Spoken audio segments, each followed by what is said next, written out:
Okay, in chapter 6, we're going to start looking at the accumulation of change, and we will continue to do so for several chapters.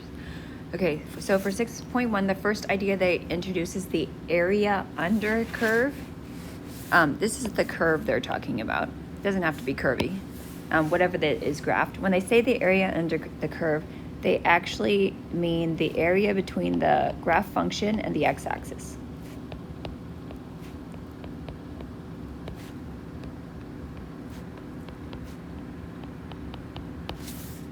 So for this first curve here, this is the graph. I want the area under the curve. I want the area between that and the x-axis, which means I'm really looking at this part under here.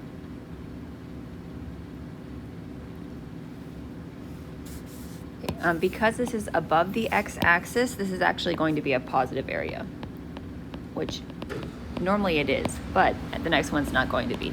Okay, so it says area under the curve, but remember, that's between this and the x-axis. In this case, the x-axis is up here, so the area under the curve ends up being above the curve.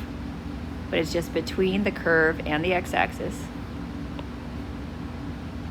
If I had drawn that nicer. Okay, because this is below the x-axis, this is going to have a negative area. And then for this last one, it's kind of a combination, but we're still going to go to the x-axis. So I have this little area over here. I have this area up here. Then I have a little more area down here.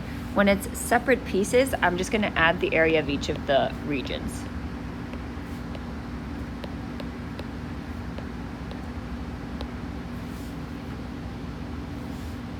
Okay, now when you're doing the units of this area here, you're going to do the units of x times the units of y.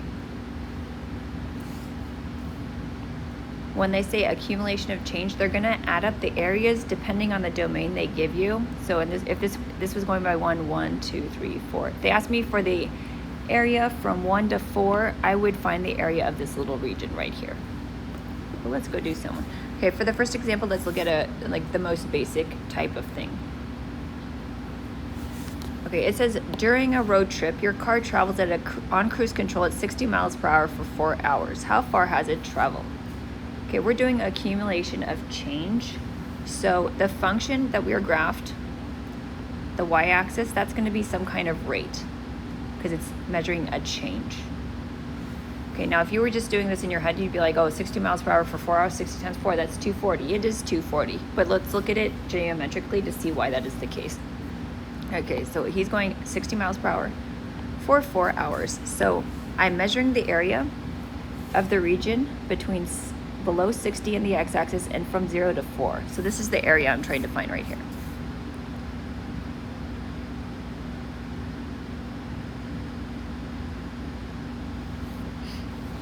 Okay, I'm going to do the units so we can see why the units are the way they are. But if I were doing the area of this rectangle, it would just be base times height. So in this case, the base is 4 hours. The height is 60 miles per hour.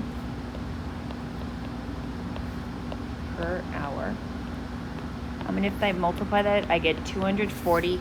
The hours cancel, which is why my units are 240 miles, which is what we would logically also figure out. Okay, now let's consider an example that's not just a rectangle and you couldn't just do it in your head. Okay, so for example 2, the graph represents the rate at which water is leaking out of a tank. So this is a rate, it's gallons per minute. How much water has leaked out after 9 minutes? Okay, now the rate it's leaking is not consistent. It follows along this path. Okay, so I want to add up all the water that has leaked, or the accumulation, over how long? 9 minutes. So I actually want the entire area. So I'm trying to figure out this entire area over here. Now how you divide it up is up to you, but I'm going to look for a rectangle first because those are kind of easiest. And it kind of looks rectangle-ish over here. So I'm going to make a rectangle going all the way from here to here. I think that's as big as I can do on that one.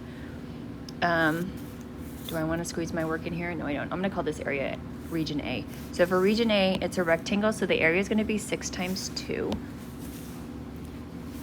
Let me put it over here. So that's already 12 gallons. Okay, let me just look at this little triangle over here.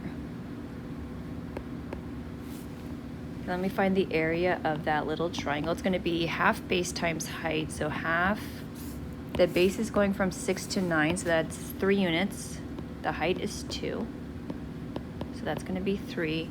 And then I still have this weird little semicircle at the top, so that's a half circle. I'm gonna call that C just so I can label my work on the side. Okay, now the area of a circle is pi r squared, but I only want half of the circle, so let me do half of the circle. What is r though? R is, if this is the center, r is 2. So that's gonna be half of 4 pi, which is 2 pi. Okay, so now let me go ahead and add up the area of all those regions. 12 plus 3 is 15, plus the 2 pi, and then I'm gonna get my units right. So I'm gonna do gallons per minute times minutes. So the minutes are gonna cancel. Now I have 15 plus 2 pi gallons.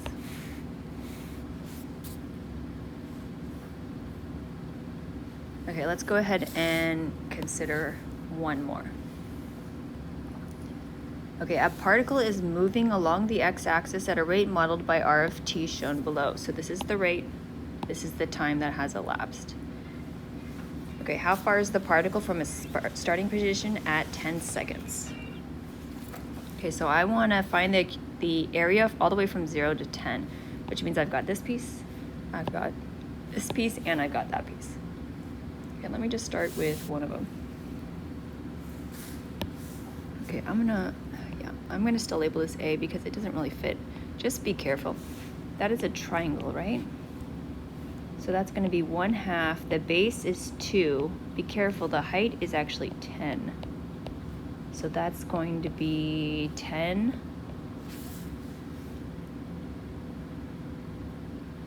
Okay, now let me do that other triangle on the other side. This one over here. I'm gonna call that B. 1/2. The base is also 2. The height's also 10. So there were 2 of those. Okay, now let me consider this trapezoid at the bottom. Do we know the formula for Okay, we're gonna learn the formula for trapezoid. Okay, that's a trapezoid. It's gonna have a negative area, which I can incorporate into the formula rather than have to think about it. Area of a trapezoid. Half height times b1 plus b2. The height is gonna be this way, which is actually -15. And I'm gonna add the length of the bases. So this little base is 2, and the big base is 2 to 8, 6. So 2 plus 6. So 2 plus 6 is 8, half of 8 is 4. 4 times -15 is -60.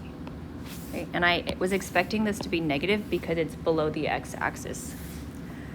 Okay, so how far is the particle from its starting position? So I'm gonna do 10 plus 10 minus 60. Which is gonna be -40. Okay, let me think about my units and then think about the question. So it says, how far is the particle from its starting position at 10 seconds? Okay, this is, what is this record? This is the x-axis. So it's on the x-axis at -40. So let's see, I'm gonna say it's 40. What are my units? Centimeters per second times second is centimeters. And since it's negative, it's gonna be to the left, because we're going along the x-axis.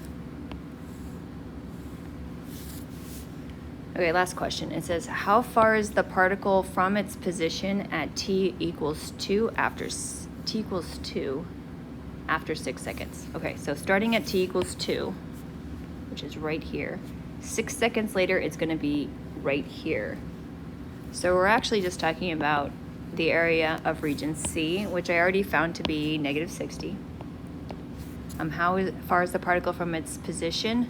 So it is 60 centimeters. Since it's left, it's to the left of its starting position, or left of where it started at t equals 2, I should say.